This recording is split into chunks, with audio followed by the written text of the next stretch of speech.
ഭാര്യയായിട്ട് പോയി നിന്നതിനകത്ത് കടലിൽ നിന്നിട്ട് നമുക്ക് ആസ്വദിക്കാൻ കഴിയും. നിങ്ങൾ നേരത്തെ പറഞ്ഞ പോലെ കടലിൽ ഇറങ്ങി നിന്നപ്പോ കടലിലെ കാലിന്റെ അടിയിലെ മണ്ണ് ഒലിച്ചു പോകുന്ന ഒരു അനുഭവം അല്ലേ? ആ തിരകൾ ഓരോന്ന് വരുന്നത്, ആ തിരകളിൽ അത്രയും സ്ട്രോങ് ആയിട്ട് വരുമ്പോൾ നമുക്കതിനെ നമ്മളതിനെ വളരെ സന്തോഷത്തോട് കൂടിയിട്ടാണ് ഫീൽ ചെയ്യുന്നത്. ഒരു മനസ്സിന് സന്തോഷമൊന്നും ഉണ്ടാവും. കൂട്ടായിട്ട് നിൽക്കുകയാണെങ്കിൽ നമ്മളിങ്ങനെ എല്ലാവരും കൂടെ കൂടി പിടിച്ചു നിൽക്കുന്നു. അതെ. ഞാനൊന്ന് ചോദിക്കട്ടെ, നമുക്ക് ഈ പ്രവാസികളെ സംബന്ധിച്ചിട്ട് എപ്പോഴും ഈ കടന്നു പോവുക എന്ന് നമ്മൾ പറയുമല്ലോ. അപ്പം നമ്മുടെ കുടുംബവും അല്ലെങ്കിൽ നമ്മുടെ വീട്ടുകാരും വേണ്ടപ്പെട്ടവരെയും തമ്മിൽ അകറ്റി നിർത്തുന്ന ഒരു ഘടകം എപ്പോഴും കടൽ എന്ന് വേണേ പറയാം അല്ലെ? അതൊരു സാങ്കേതികമായിട്ട് പറയുന്നല്ലേ. തീർച്ചയായിട്ടും അങ്ങനെ ഒരു കടൽ കടന്നു പോവുക എന്നാണല്ലോ പണ്ട് കാലത്ത് പറയുക.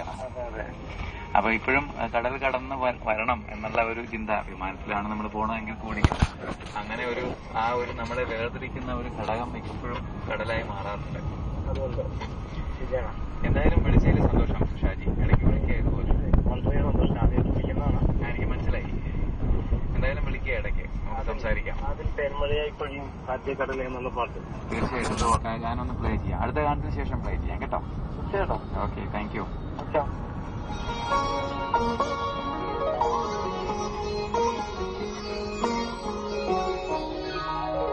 സാഗരങ്ങളെ പാടി ഉണർത്തിയ സാമഗീതമേ സാമസംഗീതമേ ഹൃദയ സാഗരങ്ങളെ പാടി പാടി ഉണർത്തിയ സാമഗീതമേ സാമസംഗീതമേ സാഗരങ്ങളെ